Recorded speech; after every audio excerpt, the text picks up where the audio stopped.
anti-conventional view. Now prepare yourself to hear the other side. High school teachers Mike Margison and Justin Spears bring you the alternative view you didn't get in the classroom. Now here they are, Margison, and Spears. That's right. Wednesday night, coming to you live. Episode of The Other Side, episode 26 to be exact. Our contact information, as always, you can hit us up on Facebook, facebook.com/TOS podcast. You can get us on our YouTube page. You can search for the account Mike Justin or just search for The Other Side podcast. Should come up there toward the top. You can reach us on Twitter. We're our personal accounts at Mr. Margison, MARGESON, at Justin Spears 4, or our show Twitter handle is at TOS_podcast. And last but not least, you can reach us on our email, Margison and Spears, all one word, at gmail.com. So definitely encourage you guys to reach out to us on whatever platform works best for you.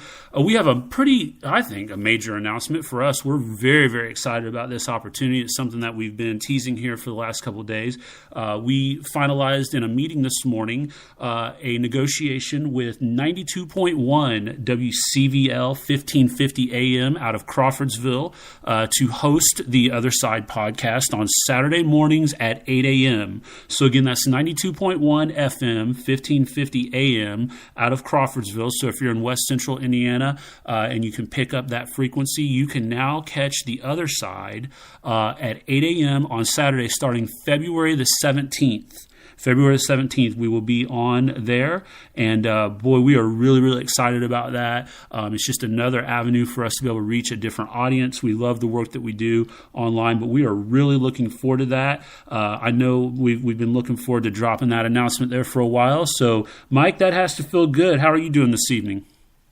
I'm doing well, thanks. Yeah, it's a great opportunity just for more people to hear the other side finally. Absolutely.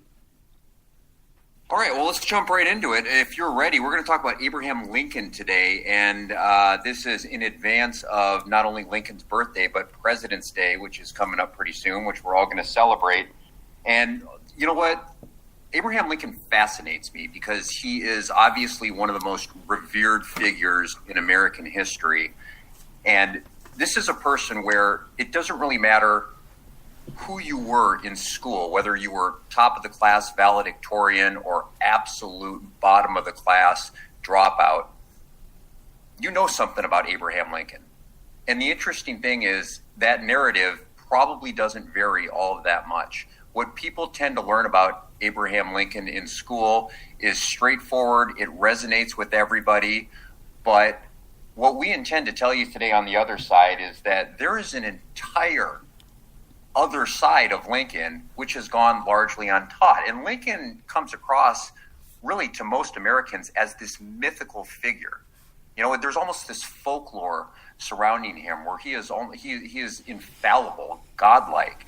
And in my opinion, at least, in my humble opinion, Lincoln wasn't all that good of a president. And even his character was a little bit more questionable. But we'll get into that just a bit. Justin, I want to start with some government stuff. And since you're the government teacher, there is one thing about the Lincoln presidency that, you know, even his most positive scholars have to acknowledge. Lincoln suspended the writ of habeas corpus during his tenure as president.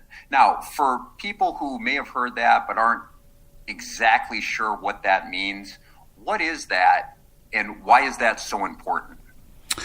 Yeah, no, that's a great question. And clearly something that if it gets mentioned, it's mentioned in passing. It's a footnote. It's kind of one of these things. It's like, oh, yeah, by the way, right? You know, just, oh, but he did all these other things. And that's actually first what I wanted to kind of start off with is, you know, when we look at the way that Lincoln is taught, here, especially for us being in Indiana. There's kind of that sentimental attachment here in this part of the country to Lincoln, which probably even magnifies. And I've always said I thought it would be fascinating to talk to somebody, chat somebody up from the South, somebody who's a lifelong resident of Alabama or Georgia, or even somebody from out West. How do you guys teach Lincoln? How do you teach the Civil War?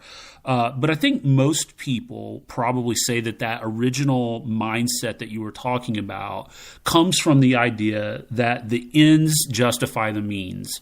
And what I mean by that is most people would say that what Lincoln did and what we're going to explain to you in this episode is justifiable. It's okay.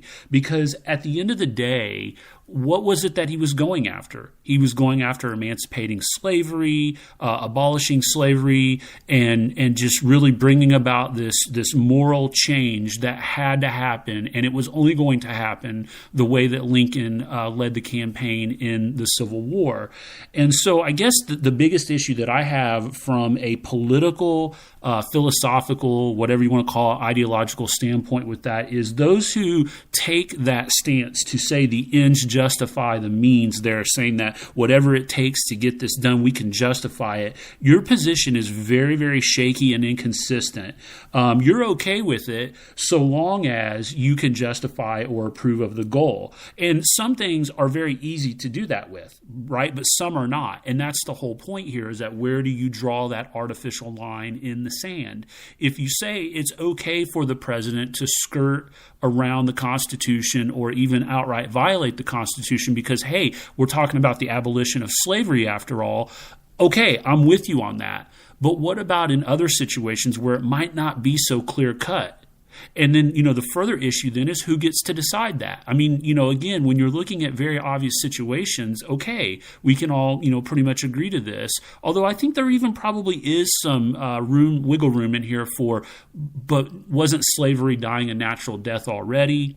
And I heard a quote that was fantastic the other day that talked about, when you think about this goal of freedom and emancipating slavery, yet you're conscripting people to fight in the army and become slaves to the government, is that really any better? Now, I know a lot of times in today's world, people hear that and think, well, that sounds racist, or that sounds, it has nothing to do with race. It has everything to do with control and power. And so I think, again, that has a lot to do with this issue of people who look at Lincoln and feel okay about saying that, oh, here's Lincoln the unifier, or here's Lincoln the liberator, here's Lincoln the emancipator, and all these great things that we've built up about Abraham Lincoln. Yet we sometimes don't stop to think about, but gosh, what effect has that had in the long run? How have other presidents since him used the same tactics and strategies, but certainly not in the same extraordinary measure as what Lincoln faced during the Civil War? And so I think that's an important aspect to hit at first. But I want to get to your... Actually, you know what? That's a great point. And so I'm glad you brought that up with the ends justifying that means. So if the means are the suspension of the writ of habeas corpus, tell us then, what were the ends? And then what exactly are we talking about? Why did he use those specific means? Yeah, that's a great question. So just real quick to give the listener a quick intro into the writ of habeas corpus, because that's not something that you've come across in your everyday reading. Essentially, this is a part of the due process, right, that you hear about through the Constitution. Pretty much 4th through 8th Amendment stuff covers a lot of due process. Anytime you as a citizen come into contact with the law, it's the right to a fair and speedy trial. It's the right to face your accuser. It's the right to not have excessive bail. Habeas corpus is the idea, the writ of habeas corpus is the idea that when you are arrested, that you are to be told what you're being arrested for, right? It literally means to present the body. It's a Latin phrase meaning to present the body. So what King George III would do is he would detain his political dissidents, and he would just keep them indefinitely detained in prison with no, reason for why or any representation or anything like that. So when this is such a big thing, Mike, that it's built into the Constitution that it shall not be ever suspended unless in time of emergency. And we're going to talk a little bit about that, because that's really the justification that Lincoln tried to use here with this. So let's talk for one quick second here about what that means, though. When you suspend this writ, what this allowed Lincoln to do was take anybody in the country, mostly in the North, and particularly there's an example that I want to talk about out of Maryland, where there was, that's close to being a border state. Lincoln was really concerned about if Maryland tipped and went with Virginia. And there were some political dissidents, some people who didn't agree with Lincoln, and they were trying to prevent the movement of Union soldiers around along railroads to get toward Virginia.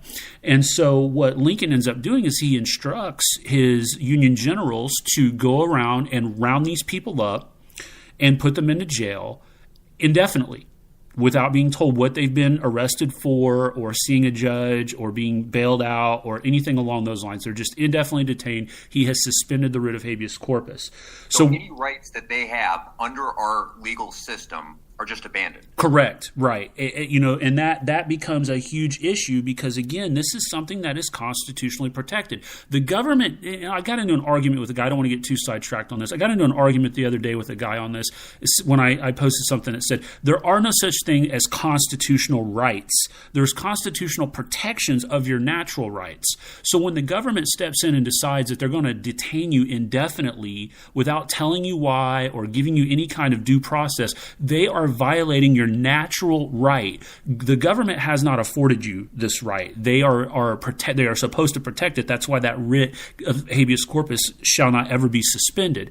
So yes, when he does this, that's essentially what happens here. And so there is a guy by the last name of Merriman, and there's a famous Supreme Court case called Ex parte Merriman, and this makes it all the way to the Supreme Court. His lawyer argues on behalf of his client that this was a violation of the Constitution to have the writ of habeas corpus suspended. And essentially all this guy did was wrong place, wrong time. He lives in Maryland. He lives close to around this railroad track that Lincoln's targeting. And so therefore this automatically means that this guy is a political enemy. He's preventing the North and the Union from being able to carry out their military duties. And therefore he has to be detained without any just cause or without any due process of the law. And so obviously the impact of this, right, is that the president gets to decide that there is an emergency. Now, here's the real kicker about this.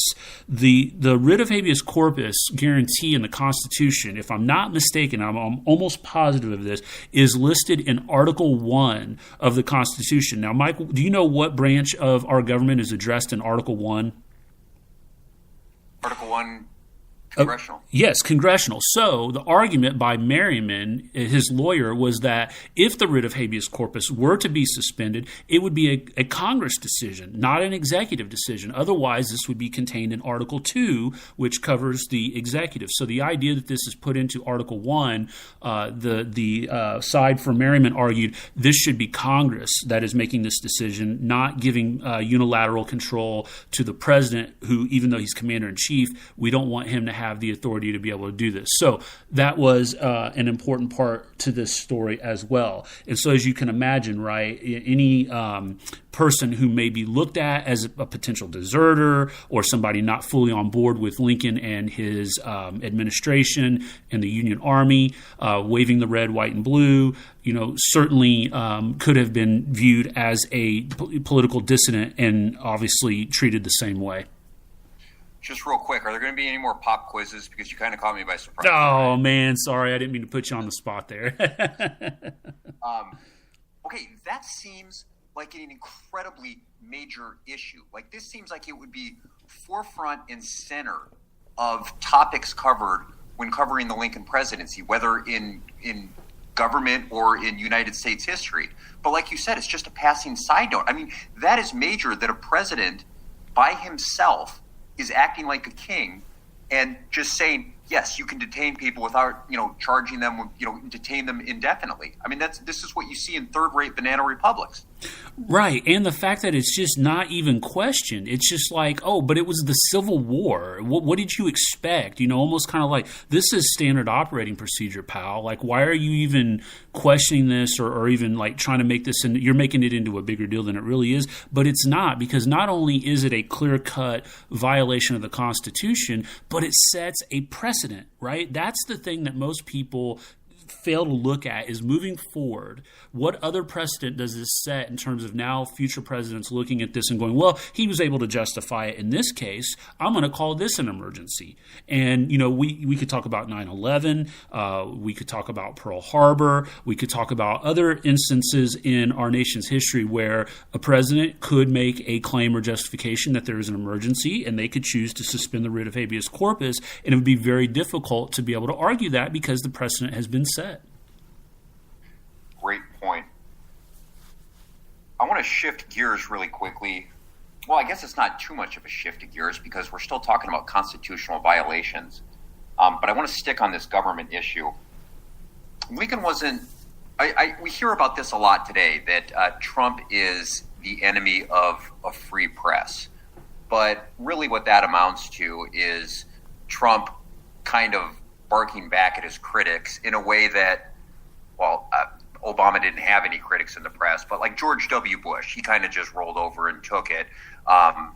Trump doesn't exactly take it. He tweets back at him. And so that's what we talk about as an attack on the press in today's terms.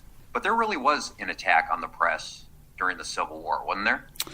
Yeah, absolutely. And yet again, another part of the story that conveniently gets left out here. And this is the fact that, again, clearly wasn't around and unprecedented in that, yes, a civil war, one obviously of this magnitude, nothing like this had been seen. So everything is new in some regards. But yet that doesn't mean that you can throw all the rules out and say, hey, I get to rewrite the rule book here. The Constitution wasn't ratified to say, well, it only exists when in time of peace or when, things are operating the way that, they should.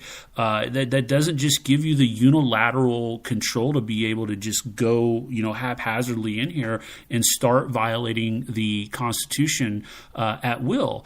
And so, the other aspect to this was a suppression of the free press, right? Right there in Article 1, a free press. And man, how critical was the free press in fighting the Revolutionary War? I mean, had it not been for the brave people who affixed their names, even sometimes fake names, but had the courage and audacity to stand up to King George and to write the things that they wrote, and for the colonial leaders to write the things that they wrote about King George, that was absolutely necessary to helping gain support and get people to buy into what was being done here. And so, they always talk about, contrasting viewpoints being healthy and getting the best process out of that. But Lincoln did anything but allow for contrasting views, at least as it relates to the press. So, again, if you're not aware, based off of the research that I have done, I listened to a speech by Tom DiLorenzo. He chronicles this very well. It seems like up to almost 300 newspapers in the North, 300 different publications were at one point in time shut down, sending in federal troops. We're not talking about annoying tweets that get under people's skin about fake news. We're talking about, imagine Donald Trump taking the military, and I know he's going to do his little parade thing, but then imagine that he marches them into the building of the New York Times and physically shuts down the printing presses, physically disconnects the internet access to where their message cannot get out to the people. Now, as idiotic and dim-witted and whatever adjective you want to use to describe what gets printed in the Washington Post or the New York Times or on the airways of CNN, we still respect the fact that they have the constitutional protected right to do it, right? And that is so important in our system of government, in our society. And so for a sitting president, even in a time of war, to go in and shut down people who, it wasn't like these people were slandering the president or the army. It was just like, oh, hey, by the way, it's being reported that we took a shellacking at this battle, or hey, there's some disarray in the ranks of the Union Army. That was not going to be heard. That was not going to be had. And Lincoln jumped all in on these guys. And as I said, literally goes in with the force of the Union Army and shuts down these printing presses, a clear violation of the First Amendment to the Constitution. And one, again, that as you extrapolate this out in history, it's no wonder why we've seen some of the things that we've seen coming through with some of our presidents, right? I mean, you have to look no further than, the war that Nixon had on the press and how he was trying to suppress, the releasing of his presidential tapes. And, it sets the precedent to allow future presidents to use this unconstitutional power. And that's what I get right back to that I talked about at the beginning. Who gets to determine that? And why do we want to leave it up for determination? Why do we want to leave it to justices to determine what is or isn't constitutional, what is or isn't a emergency situation, to allow the president to be able to do these things? To me, that's mind-boggling, and it just is another example of the impact of the procedures that Lincoln used while in office during the war.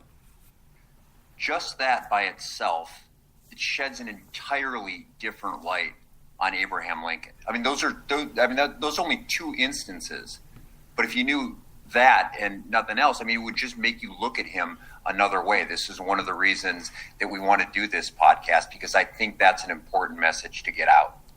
Yeah, absolutely. And I would encourage the listener to it's not the greatest historical accurate account, but the movie Lincoln, which is based off of the book Team of Rivals, it's got Daniel Day-Lewis. It's a Steven Spielberg film. There's a scene in there where Lincoln is sitting around with his cabinet and he's thinking out loud this stream of consciousness about what he is doing in issuing the Emancipation Proclamation. Is it legal or not? Is it legally binding or not? What about the idea of slaves being property? Can he confiscate and release?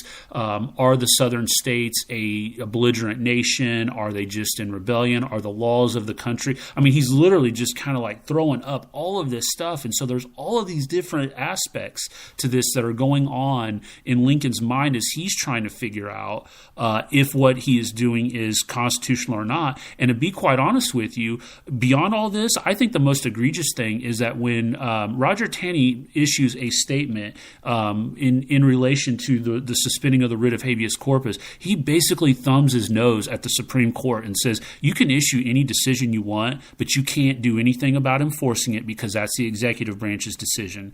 And so it was really not one of the first times, but it was an egregious time where we saw, just this failing of the separation of powers, and it really did a lot of psychological damage. Taney would go on to talk about the fact that it did a lot of damage to the psyche of the court, knowing that they could issue a decision and a ruling, and without the cooperation of the executive, it really had no teeth. So, yeah, there are a lot of different aspects to this. But what I want to do now here is I want to shift gears, and I want to kind of get your perspective from an economics side to this, because this is by and large something that I think gets completely ignored when talking about the Civil War and talking about what Lincoln meant to the country. So as I said, there's a lot of components in here.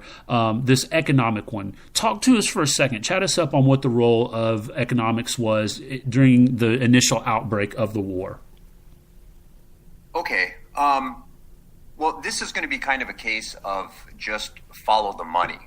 And yeah, economics did in fact play a much larger role in the outbreak of the Civil War than it's given credit for.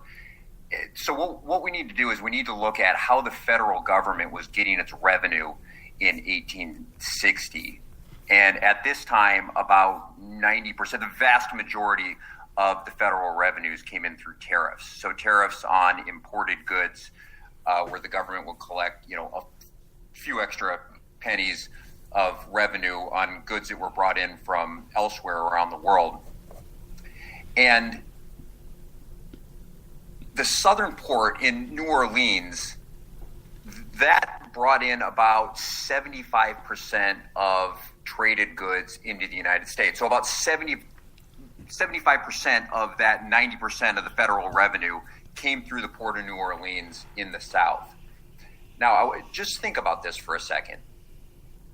Why would Lincoln care so much about these southern states seceding from the Union, right?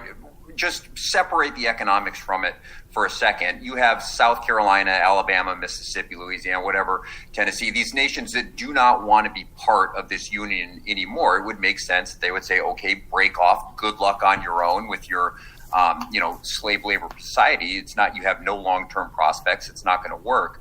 Why wouldn't he just let them go? Well, a vast majority of the federal revenue was coming in through that southern port, and to just allow that to go would severely cripple the federal revenue source that Lincoln was dependent upon in D.C. So this is a situation where, I mean, if you wanted to look at it from a really caustic point of view, over 600,000 people were sent to die so that the federal government could keep its revenue stream open. And, that's a component that I don't think is talked about largely enough. Yeah, that's a great point. And clearly, he was going to protect that. And I tell people all the time that when they immediately jump into, well, Lincoln was all about emancipating the slaves.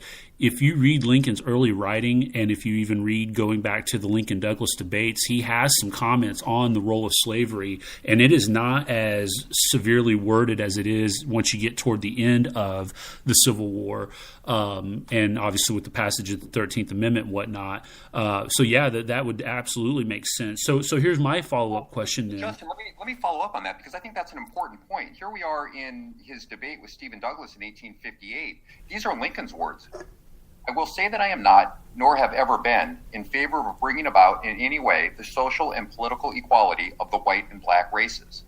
That I am not, nor ever have been, in favor of making voters or jurors out of Negroes, nor of qualifying them to hold office, nor to intermarry with white people. And I will say, in addition to this, that there is a physical difference between the white and black races, which I believe will forever forbid the two races from living together on terms of social and political equality.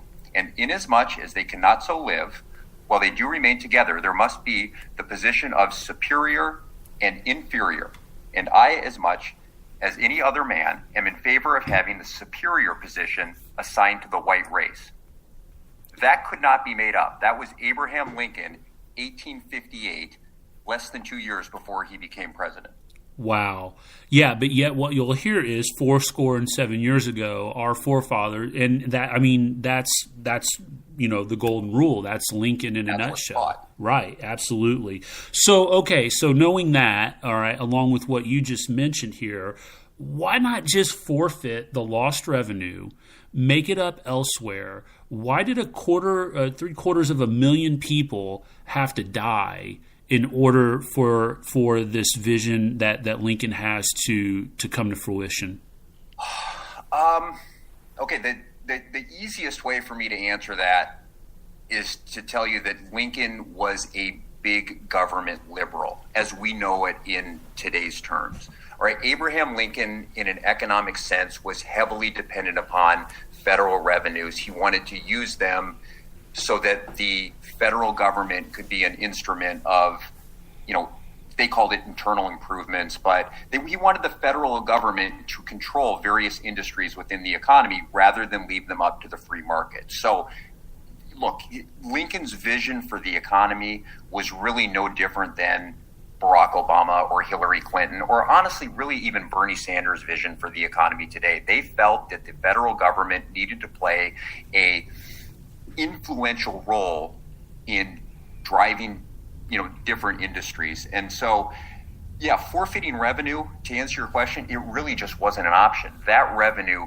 was important. And so what you see here is Lincoln, there were a couple of things that were put into place during his presidency from an economic standpoint that kind of showcase this. Well, first of all, he needed to now raise some more revenue for the war. So you have the Revenue Act of 1861, which put in place the first income tax in United States history. And recall that the income tax was unconstitutional in the beginning. It required the 16th Amendment, which was passed in 1913, I believe. But in 1861, a direct income tax was not constitutional, but Lincoln imposed an income tax to bring in revenue and help pay for the war. And as is always the case with politicians, big government politicians, the revenue that was slated to come in was not nearly enough, and taxes had to go up. So I think that the first tax under the Revenue Act of 1861 put a 3% tax on people making like over $600. I'll have to check these figures. Somebody can look it up write us back and let us know if we're lying. But I think it was 3% on income over $600, and then it rose to like 5% if your income was over $10,000, which was, that would be like the top 1% today. But that was actually never even put into place. It was scrapped and rewritten as the Income Act or it might have been the Revenue Act of 1862, which then lowered the rate at which that was exempt from income. And so not only that, but it increased the actual percentages. So rather than the lowest rate being 3%, I think that was brought up to 5%. And then a couple of years later in 1864, they once again realized they wanted more money, so they passed the Revenue Act of 1864, and that brought about 4 new brackets. So rather than just have a 3% bracket and a 5% bracket, which I think was then changed to a 5%, maybe a 7%, in the end you had, I think, a 3%, a 5%, a 7.5%, and a 10% bracket. But this is the type of income tax and income tax raising that we see from modern day liberals, and Lincoln was the same thing. So it's, again, to quickly answer your question, the reason that forfeiting that federal revenue was not an option is because he was just a big government liberal. That is a side of Lincoln that is almost never talked about. But he was a Whig, and a lot of people don't know a whole lot about the Whigs because they kind of came and went, and by the start of the Civil War, the Whig Party was gone. It might be something that people kind of remember from their U.S. history class, but the Whigs were big government people. They were big government the same way that the left is today, and they believed that the federal government should subsidize road building, canals. They didn't trust to have that left to private industries. The Whigs believed in high protectionist tariffs to protect northern U.S. manufacturers. While in the South were free traders. They were low tariff, no tariff, free trading states, which meant that imports from, if imports were going to come in from abroad, well, guess what? They were going to go through those southern ports of no tariffs rather than come in through the northern ports of high tariffs. That's one of the reasons that Lincoln didn't want to let the South go. So, and the other thing that Lincoln believed strongly in was the national bank. Just like he was cut from the exact same cloth as Alexander Hamilton, and he believed that the federal government should have a national bank which could collect taxes and have monopoly power over printing money. He was famous for this in Illinois for a heavy-handed approach to economic matters. Wow, that's certainly a side of Lincoln that is not presented in the textbooks for sure.